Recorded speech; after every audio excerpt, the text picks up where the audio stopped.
치아를 치료하면 안 돼요. 워낙에 이 통증이 극심하기 때문에, 그러니까 어마어마한 통증이 가해지는 거예요. 이거를 치아를 치료를 들어간다? 큰일 납니다. 이거는. 네, 안녕하세요, 김 원장입니다. 안녕하세요, 주의사입니다.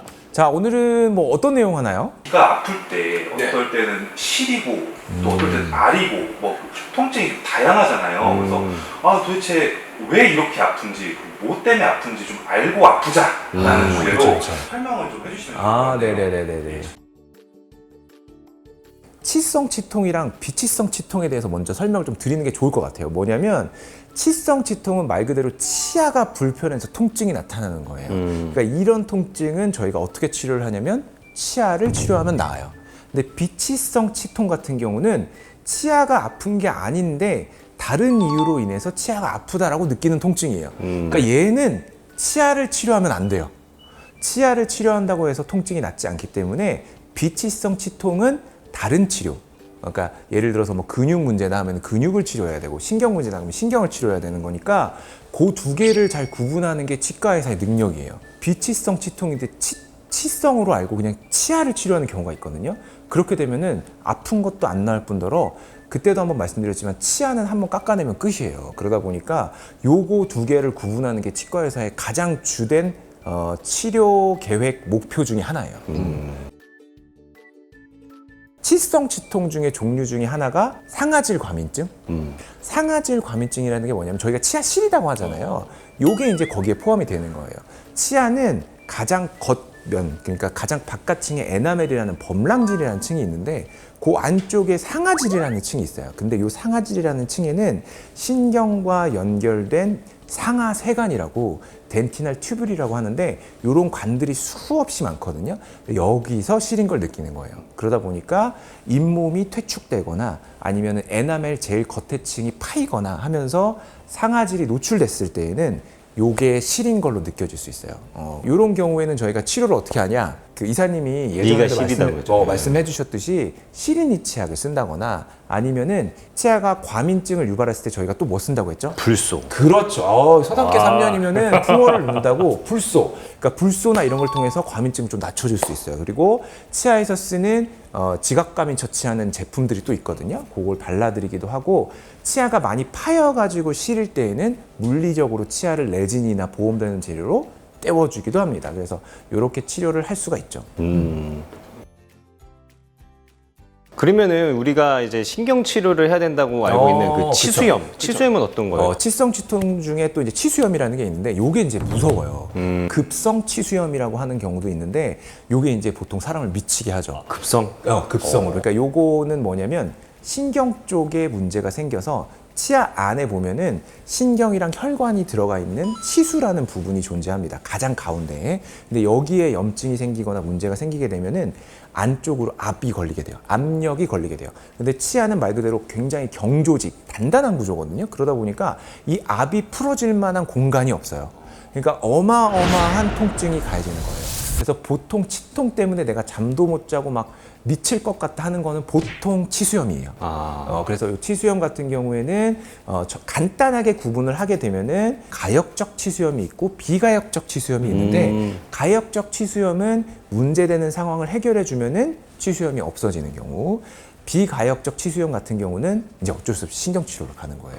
그러니까 비가역적인 거는 어떻게 그 불편한 내용을 없애주더라도 치수염이 없어지지 않아요. 치수염을 일으키는 원인들은 되게 많아요. 여러 가지가 있는데 충격 때문일 수도 있어요. 충격. 그러니까 예를 들어 딱딱한 걸 꽉 씹었는데 치수염이 생길 수도 있고, 그다음에 어디에 탕 맞았는데 치수염이 생길 수도 있고, 아니면은 잇몸을 통해서 세균이 들어가서 치수염이 생길 수도 있고, 아니면 치아에 금이 갔거나 충치 때문에 치수 안쪽으로 세균이 침투해서 치수염이 생길 수도 있어요. 여러 가지 이유가 있기 때문에 치수염이 뭐 하나의 이유로만 생기지는 않고, 그래서 가역적 치수염일 때는 그런 문제들을 해결해 주는 거예요. 충치 치료를 한다거나 아니면은 뭐 치아가 많이 갈리거나 걸리는 부분이 있다 그러면 거기를 좀 제거해 준다거나 교합 조정을 해서 뭐 이런 식으로 제거를 해주고, 비가역적 치수염 같은 경우는 저희가 저번에도 한번 유튜브에 올려드렸는데 신경 치료를 통해서 신경을 제거해서 불편함을 해소해 주는 그런 치료로 넘어가는 거죠.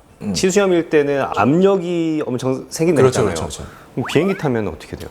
비행기 타면 더 미칩니다. 아, 그러니까 이게 저희가 신경치료 도중에 비행기 타는 거에 대해서도 조금 조심해 달라고 말씀드리는 경우가 있는데, 이제 비행기 같은 경우에는 고저차가 있고 압력 차이가 있기 때문에 불편함이 더 가중되는 경우가 있어요. 그래서 신경치료 도중에도 불편함이 없다가 비행기를 타게 됐는데 불편했다, 이렇게 오시는 경우도 있거든요. 그래서 비행기를 꼭 타셔야 되는 분들은 신경치료를 최대한 끝단계까지 최대한 한 번에 많이 해드리기도 해요.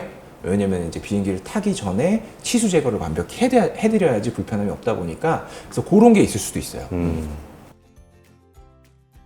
치주염이라는 게 뭐냐면 치아를 둘러싸고 있는 잇몸, 요걸 이제 치주라고 하는데, 이 둘러싸고 있는 잇몸 조직 그리고 치아를 잡고 있는 뼈 조직, 치조골이라고 하는데, 여기에 염증이 생기는 거예요. 그러다 보면은 잇몸뼈가 녹고 치아가 흔들거리고 고름이 생기고 이렇게 되는 건데, 요런 게 생겼을 때 환자분들이 느끼는 거는 첫 번째, 씹을 때 뭔가 이 불편함이 좀 있고, 그다음에 치아가 솟은 것 같은 느낌이 든다. 뭐 이런 게 있을 수 있고, 저희가 이제 치과에서 이제 여러 가지 진단을 하는데, 타진이라고 하죠. 치아를 이렇게 뚝뚝뚝뚝 두드려 봤을 때 통증이 느껴지기도 하고, 요런 것들이 이제 치주염의 반응인데, 잇몸에서 피가 많이 난다, 요런 거일 수도 있어요. 그래서 여러 가지 증상이 있기 때문에 요거는 치과에 오셔가지고 확인 한번 받아보시고 치료를 들어가야 되고, 치주염 같은 경우에 저희가 이제 그때도 말씀드렸지만 가장 많이 하는 거는 잇몸 치료, 이제 치아 안쪽에 있는 염증이나 이런 걸 제거하고 이제 항생제나 이런 걸 먹으면서 이제 잇몸이 좀 가라앉게 해주는 거죠.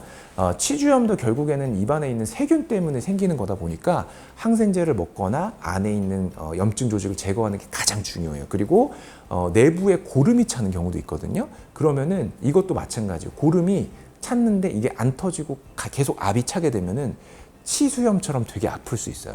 그러면 이제 고름을 제거해주는 배농술을 하기도 해요. 여러 가지 이제 치료 방법이 있으니까 요거는 치과에 오셔가지고 꼭 치료를 받으셔야 됩니다.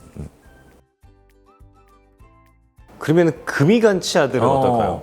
금간 치아도 요즘에 진짜 많으세요. 저도 한번 그런 적 있어요. 맞아요. 그리고 탕후루가 탕후루가 한몫을 한 것 같은데, 그치. 이 딱딱한 음식을 먹거나 아니면 이가 좀 이제 많이 갈고 이렇게 하시는 분들은 치아에 힘이 가해지면서 치아에 금이 가는 경우가 있는데, 이 금간 치아 같은 경우에 가장 큰 특징이 뭐냐, 씹었을 때 날카로운 통증이 맞아요. 느껴진다는, 시큰한 느낌, 이런 것들이 느껴지는데, 이유가 뭐냐면 꽉 물었다가 뗄 때 그때 불편함이 많이 느껴지는데, 꽉 물었을 때 이 금이 살짝 벌어졌다가 떼면서 다시 확 돌아오면서 굉장히 불편함을 느끼는 거예요. 특히 이 금이 겉에만 있다 하면은 그나마 괜찮은데, 이 금이 치아 내부에 있는 치수 조직까지, 신경까지 도달한다 했을 때에는 불편함이 이제 극도로 오기 시작하죠. 근데 이 금간 치아의 문제가 뭐냐, 저희가 뼈가 한번 금 가면은 스스로 붙잖아요. 맞아. 근데 치아는 그런 기능이 없습니다. 그러다 보니까 제가 치아는 유지 관리 해주시고 예방하는 게 최선이라고 말씀드리는 게, 잇몸뼈가 한 번 녹으면 다시 올라오지 않고 한 번 금이 간 치아는 다시 되돌아오지 않아요. 그러다 보니까 저희가 차선책으로 선택해서 치료하는 게 뭐냐, 치아를 씌워주는 거죠. 말 그대로 금이 간 치아가 씹을 때 그 금이 벌어지지 않게 아예 꽉 씌워버리는 거예요. 금이 벌어지지 말라고. 하지만 이것도 차선책이다 보니까 성공률이 100%는 아니에요. 불편함이 느껴지는 금간치아 같은 경우는 신경치료를 하고 씌우기도 하거든요.